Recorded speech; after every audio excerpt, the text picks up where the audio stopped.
Hello everyone, welcome back to the Canva का क्लास। और कैनवा के लास्ट क्लास में हमने आपको सिखाया था कि क्यूआर कोड आप कैसे जनरेट कर सकते हैं। सो आज के इस क्लास में एक बहुत ही इंपॉर्टेंट क्लास है। छोटा सा क्लास होगा लेकिन बहुत इंपॉर्टेंट होगा। इस क्लास में हम आपको बताएंगे कि आपको कुछ इंपॉर्टेंट शॉर्टकट्स हैं जो आपको सीखने चाहिए, आपको आना चाहिए कैनवा में। क्योंकि शॉर्टकट्स क्या होता है कि आपके वर्क को ना स्पीड अप कर देता है, यानी कि आपका जो वर्क है बहुत फास्ट हो जाता है। तो चलिए फिर इसको समझते हैं। जैसे सपोज मान लो कि आपको यहाँ पे टेक्स्ट लिखना होता है, तो आप क्या करते हो, आप यहाँ पे जाते हो, फिर यहाँ से चूज करते हो और देन आप यहाँ पे टेक्स्ट लिखते हो। लेकिन यही चीज सोचो कि कितना फास्ट हो जाएगा कि अगर मैं आपको शॉर्टकट बता दूं, राइट। तो यहाँ पे ना एक कैनवा में एक बहुत ही अच्छी चीज है जो मैं आपको बताता हूँ। जैसे कैनवा में एक शॉर्टकट याद रखने का एक बहुत बढ़िया तरीका है, दैट इज कॉल्ड CTRL। और ये चार शॉर्टकट्स, मतलब चार चीजें ऐसी हैं जिसको जो सबसे ज्यादा कैनवा में यूज किए जाते हैं, सबसे ज्यादा यूज किए जाते हैं। और इसके बगैर आप कोई डिजाइन नहीं बना पाओगे, और कोई भी डिजाइन बनाने के लिए इसकी जरूरत तो पड़ती है, ठीक है। सो आइए समझते हैं कि ये CTRL है क्या। C4 होता है सर्कल, ठीक है जी। C4 क्या होता है जी, सर्कल होता है। चलिए तो मैं समझ लेता हूं कि C4 सर्कल होता है। एंड T4 क्या होता है, तो T4 टेक्स्ट होता है, ठीक है। R4 क्या रहेगा, तो R4 रहेगा रेक्टेंगल, ठीक है, रेक्टेंगल रहेगा R4।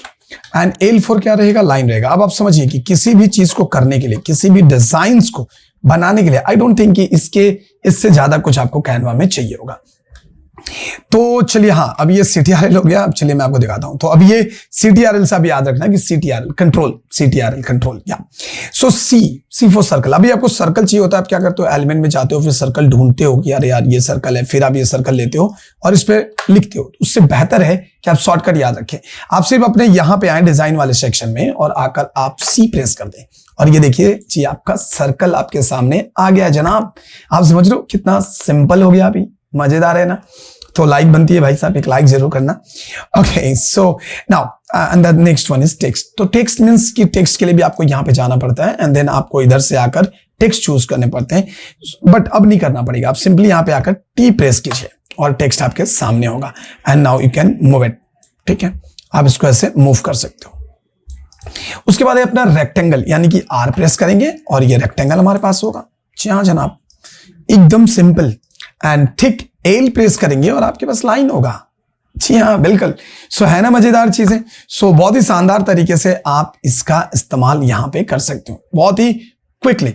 अभी जैसे मुझे न्यू पेज ऐड करना है, तो आपको क्या करना है कि कंट्रोल प्लस एंटर मारना है। जैसे आप कंट्रोल प्लस एंटर दबाएंगे आपको नया पेज आ जाएगा। देखो इसकी प्रैक्टिस भी साथ साथ करते चलो। अगर आप इसको देख रहे हो तो जस्ट जहां पे अगर सपोज आप यूट्यूब खोल के बैठे हो ना, तो आप इसको, अगर आप मोबाइल में देख रहे हो तो आप कंप्यूटर में या कहीं पे भी कैनवा ओपन कर लो और साथ ही साथ इसको प्रैक्टिस भी कर लो। अगर प्रैक्टिस नहीं करोगे तो फिर थोड़ी सी दिक्कतें आपको आएंगी, ठीक है ना। सो हमने क्या किया, हमने कंट्रोल एंटर किया और हमारे पास नया पेज आ गया। तो अभी हम यहाँ पे कुछ भी लाकर ऐसे लिख सकते हैं, जैसे हमने यहाँ पे लिख दिया ये सब free shippings and all that. And suppose मान लो कि आप इसको जूम करके देखना चाहते हो, बहुत बड़ा जूम करना चाहते हो ऐसा, तो आप क्या करोगे, तो आपको Ctrl+0 हिट करना है। Ctrl+0, जैसे आप Ctrl+0 हिट करोगे तो ये क्या होगा कि ये बड़ा हो जाएगा, जूम हो जाता है, एकदम फुल स्क्रीन पे ये आ जाएगा। यानी कि जो भी डिजाइन्स होगी उस तरीके से ये एकदम जूम हो जाएगा। जैसे मैं अगर इसको अभी छोटा कर दूं और यहाँ पे कर दूं और कर दूं Ctrl+0, सॉरी हमने कंट्रोल एंटर दबा दिया, सो Ctrl+0, तो अभी ये क्या है ना कि ये जूम है, ठीक है। अगर मैं इसको सिलेक्ट करूं और Ctrl+0 कर दूं तो ये देखो ये ऑलरेडी अभी जूम था, मैंने उसको छोटा किया था। सो इसको बाहर निकालेंगे। अभी देखो अभी ये जूम नहीं है, तो हमें जूम आउट होने के लिए क्या करना पड़ेगा, Ctrl+Alt+0, ठीक है। याद रखना, साथ में साथ इसको लिख लीजिए, Ctrl+Alt+0। सो अब इसको जूम करना है तो Ctrl+0, देखिए जूम हो गया, जो भी जितना भी बड़ा साइज आपने रखा है। Ctrl+Alt+0, देखिए छोटा हो गया। अब मैं यहाँ पे इसको पहले बड़ा कर लेता हूं एंड देन इसको जूम करके दिखाता हूं, Ctrl+0, तो ये बड़ा हो जाएगा, ठीक है। अब यहाँ पे एक चीज और, जैसे आप इन दोनों को ऐसे सेलेक्ट करते हैं तो आप इसको ऐसे बाकायदा मूव कर पाते हो। जैसे ये आपको पता ही है कि शिफ्ट दबा के हम मल्टीपल ऑब्जेक्ट को सिलेक्ट कर सकते हैं, ठीक है। सो किसी भी चीज को अगर आपको मल्टीपल ऑब्जेक्ट सिलेक्शन करने हैं तो आपको ये ग्रुप नहीं होता, ये दिस इज नॉट ग्रुप। अब बाहर क्लिक करोगे तो ये फिर सिंगल हो जाएगा। यानी कि अगर ये फोटोशॉप में भी है कि अगर आपको एक से ज्यादा चीजों को सिलेक्ट करनी है तो उसके लिए आप शिफ्ट का इस्तेमाल कर सकते हैं। तो आप शिफ्ट करके इसका इस्तेमाल करके आप आसानी से इसका यूज कर सकते हैं, ठीक है। तो ये कुछ कमाल के शॉर्टकट हैं। जैसे अगर मैं यहाँ पे प्रेस करता हूं, ठीक है। सो ये कुछ शॉर्टकट्स हैं जो आपको एकदम याद रखने हैं, ये बहुत ही काम का है। ओके सो एक और चीज है, जैसे सपोज हम लोग फोटोशॉप जब इस्तेमाल करते हैं, अच्छा यहाँ पे एक चीज और आप कर सकते हो, control minus plus. Control plus से ना ये जूम होता जाता है, बहुत जूम होगा, जितना आप जूम करना चाहते हो ये जूम होगा कंट्रोल प्लस से, एंड कंट्रोल माइनस से ये आपको जूम आउट होगा। ठीक है, तो ये चीज आप ध्यान रखिएगा कि यहां से ये जूम हट रहा है एंड ये जूम बढ़ रहा है। तो अगर आप इसको कर रहे हो, इसको फिट ऑफ स्क्रीन करना है तो कंट्रोल आप ये कर सकते हो, और कंट्रोल ऑल्ट 0 से आप उसको बाहर निकल सकते हो। अब यहां पर एक और शॉर्टकट मैं आपको बता दूं, जिससे shift R, that is a ruler. ये रूलर भी बहुत इंपॉर्टेंट है कि आपका जो साइज है वो एग्जैक्टली कितना बड़ा है, कितना क्या आपने लिया हुआ है, तो वो मेजरमेंट आपको यहां से मिल जाता है। एंड साथ ही साथ यहां से आपको ये गाइड्स भी मिलेंगे। अगर आप ये रूलर नहीं लोगे तो ये गाइड जो है आपको नहीं मिलेगा, और ये बाद में ऊपर ले जाओगे तो ये गाइड चला भी जाएगा।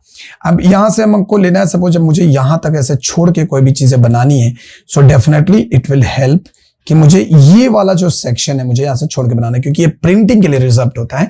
तो जो भी आपको डिजाइन बनाना है यही बनाना है, क्योंकि बहुत बार क्या होता है कि आप मोबाइल के लिए डिजाइन बना रहे हो और कोई मोबाइल है जो कर्व है, तो उसमें क्या होती है कि आधी से ज्यादा डिजाइन अंदर चली जाती है। सो डिजाइन का एक फंडामेंटल है, रूल है कि आपको इसमें चारों तरफ से थोड़ी सी कम से कम 10 mm की जगह आप छोड़ के बनाएं।